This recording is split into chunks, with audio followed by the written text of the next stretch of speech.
Приветствую, уважаемые натуралисты! С вами канал ЗУ. Мы собираем большую видеоэнциклопедию про все виды животных планеты. Любите природу вместе с нами. Подписывайтесь и ставьте лайки. Они помогают узнать о мире животных большему количеству людей. Друзья, мы редко уделяем внимание представителям самого низа пищевой цепочки.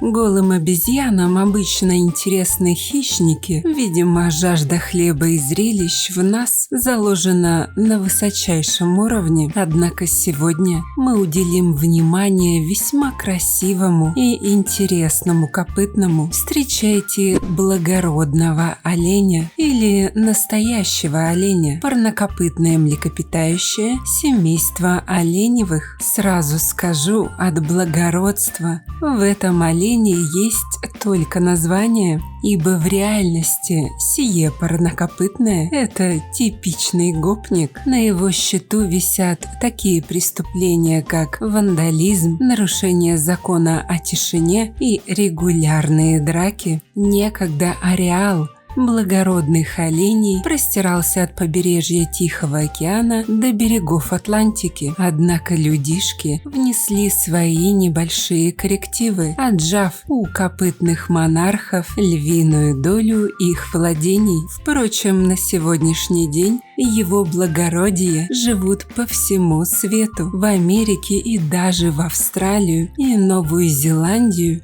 их умудрились завести, ибо во многих частях мира мясо оленя используется в качестве еды. Благородный олень объединяет в себе до 28 подвидов, представители которых отличаются друг от друга размерами, весом, окраской и некоторыми другими признаками. Кавказский олень, европейский олень, морал, крымский олень, бухарский или тугайный олень, вапити, изюбрь – все они являются подвидами благородного оленя. Всего подвидов благородного оленя насчитывается более 15. Благородные олени – это жвачные животные, для которых характерен четырехкамерный желудок, близкородственный и немного более крупный американский лось или вапити, обитающий в Северной Америке и в восточных частях Азии, считался подвидом благородного оленя, но в последнее время он был определен как отдельный вид. Вероятно, предок всех благородных оленей, включая вапити, происходил из Центральной Азии и напоминал пятнистых оленей. Итак, царственной стати этим созданием действительно не занимать. Надо же соответствовать титулу. Почти 2 метра величия в длину и 300 килограмм благородия, увенчанный впечатляющей короной из рогов, вес которой может доходить до 14 килограммов. Рога эти ценятся не меньше драгоценных камней, ведь растущие панты, молодые рога оленей, крайне полюбились в народной медицине. На Алтае существуют целые пантофермы, где оленей специально выращивают для среза их молоденьких рогов. Вне зависимости от местности, аппетиты у оленя царские. Ежедневно они съедают до 12 килограмм всевозможного салата из мха, лишайников и орехов. Поэтому там, где концентрация их величеств зашкаливает, они становятся настоящими вандалами. Вся поросль, трава и плоды бесщадно съедаются, отчего лес просто перестает расти. За собой благородные олени оставляют бесплодные пустоши. Так себе благородство. Благородный олень занимает территорию по размерам, зависящую от того, насколько много корма на ней. Чем больше пищи, тем меньше могут быть размеры участка обитания. Животные метят свои участки, и особи из другого стада уже не пересекают границ. А если и попадают на территорию случайно, то сразу же изгоняются взрослыми особями, которые следят за тем, чтобы территория их обитания была неприкосновенна. На 1000 гектар может жить и кормиться стадо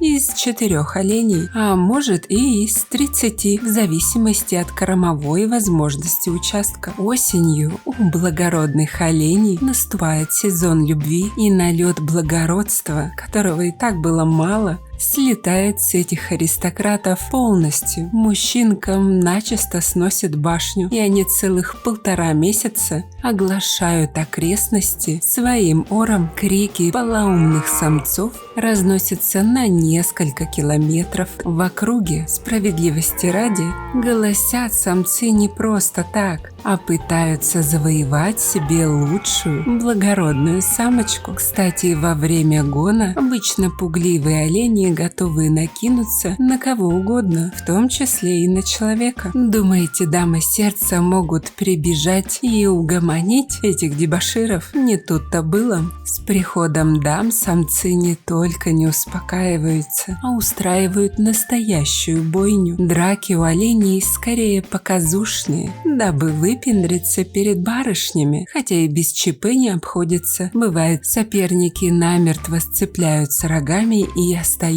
друг с другом до самой смерти. Побороться за гарем из-за них самцы могут, начиная с 2-летнего возраста, но успеха они достигают лишь тогда, когда им стукнет 5. Их рога в этом возрасте достигают своего пика. Самые знойные по оленьим меркам мачо могут завоевать сердца аж 20 самочек за сезон. Правда, со своими телочками его благородие остается ненадолго. Как только типа благородный олень сделал свое дело, он скачет в свою страну оленью, оставляя девушек познавать счастье материнства в одиночестве. Спустя 8,5 месяцев на свет появляются 1, реже 2 маленьких бэмби. Первые 3 месяца детишки носят модный пятнистый камуфляж, а пьют мамино молоко они до года. Во взрослую жизнь молодые самочки окунаются очень рано, в 14-16 месяцев. А вот самцам придется понабраться опыта и подождать. Составлять хоть какую-то конкуренцию взрослым альфа-самцам они смогут лишь через 2-3 года. Через год у молодых самцов начинают появляться на лбу бугорки, которые позже превратятся в роскошные рога. Хотя первые рога не будут иметь разветвлений и весной будут сброшены, с каждым последующим годом количество отростков на рогах будет увеличиваться, а сами рога будут становиться мощнее и сильнее. Наибольших размеров они достигают в возрасте от 5 до 12 лет.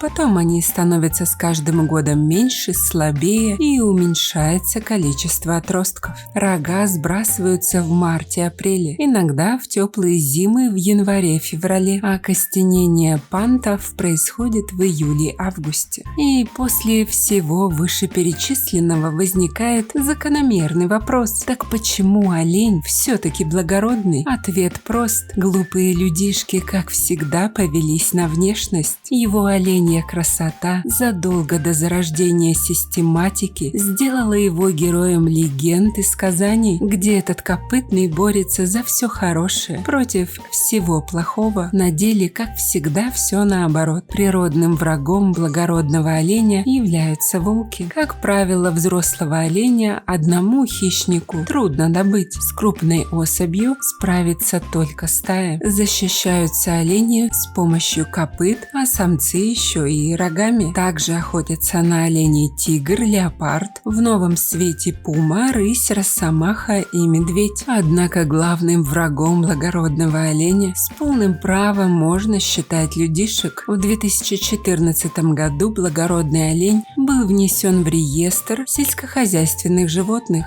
и благодаря усилиям фермеров численность и ареал оленя растут, но во многих странах Европы данный вид не находится под угрозой, и его популяция стабильна. А вы верите в панты, то есть в то, что молодые рога оленей могут принести медицинскую пользу? Кстати, считается, что основной их эффект – это усиление потенции. Или же это все человеческое мракобесие? Ну и китайская медицина? Напишите свое мнение по этому поводу в комментариях. Становитесь спонсорами проекта всего за 99 рублей в месяц. Этим вы поможете популяризировать зоологию, что очень важно в современном мире. Также обращаю ваше внимание на то, что у нас появились дизайнерские брендовые футболки от канала. Приобрести их можно по ссылкам в описании к видео. Спасибо, что посмотрели этот ролик. Не забывайте ставить лайки, писать комментарии о том, какого бы животного вы хотели бы увидеть в следующем видео, и делиться этим видео с друзьями. Это очень помогает развитию нашего небольшого сообщества. Подписывайтесь на наши паблики по ссылкам в описании к видео. Там много интересного. С вами был канал о животных ЗУ. Мы собираем большую видеоэнциклопедию про все виды животных планеты. Любите природу вместе с нами. До скорых встреч!